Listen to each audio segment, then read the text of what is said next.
Junior ডক্টরদের যে ধর্ণা চলছে সেই ধর্ণায় কয়েকজনকে দেখে খুব বিস্মিত করা।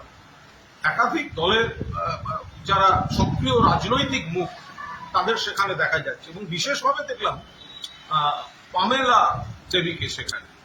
তিনি বিজেপির নেত্রী, একটা সময় মাদক কোকেন কেসে অ্যারেস্ট হয়েছিলেন।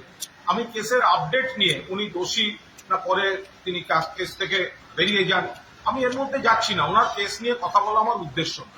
আমার বক্তব্য দেখলাম সেই পামেলা দেবীও ওখানে বসে হাততালি দিচ্ছেন, স্লোগান দিচ্ছেন এবং বিপুল জিনিসপত্র নিয়ে গেছেন, সেগুলো দিচ্ছেন। আমরা শুনেছিলাম এটা অরাজনৈতিক, কিন্তু তারপরে যা যা মুখ সেখানে দেখছি, যা যা ভাষণ, যা যা স্লোগান, তো সেগুলোর সঙ্গে এই জুনিয়র ডক্টর নেতৃত্বের কি যোগাযোগ, কি সম্পর্ক, সেখানে যে রসদ যাচ্ছে সেগুলো কি চেয়ে নেওয়া হচ্ছে না কিভাবে আসছে, এগুলো তো একটা প্রশ্ন চলে আসে।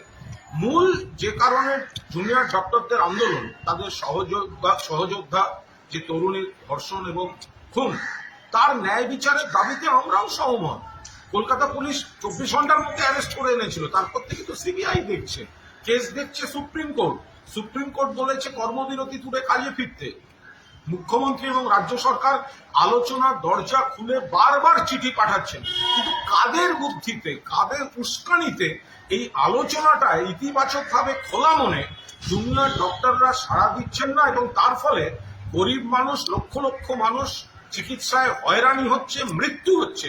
এই বিষয়টা তো একটা সকলে ভেবে দেখবেন নিশ্চয়ই। তা এই পামেলা দেবীরা যখন যাচ্ছেন, তাদের সঙ্গে এই জুনিয়র ডাক্তার নেতৃত্বে এই যোগাযোগের ঠিক বিষয়টা কি, কে কাকে ডাকছেন আর কে কি রসদ দিচ্ছেন, এগুলো দেখলেই বোঝা যায় যে কেন, কোন প্ররোচনায় রাজ্য সরকারের খোলা মনের আলোচনার আমন্ত্রণে এখনো সাড়া দেননি এই জুনিয়র ডক্টররা।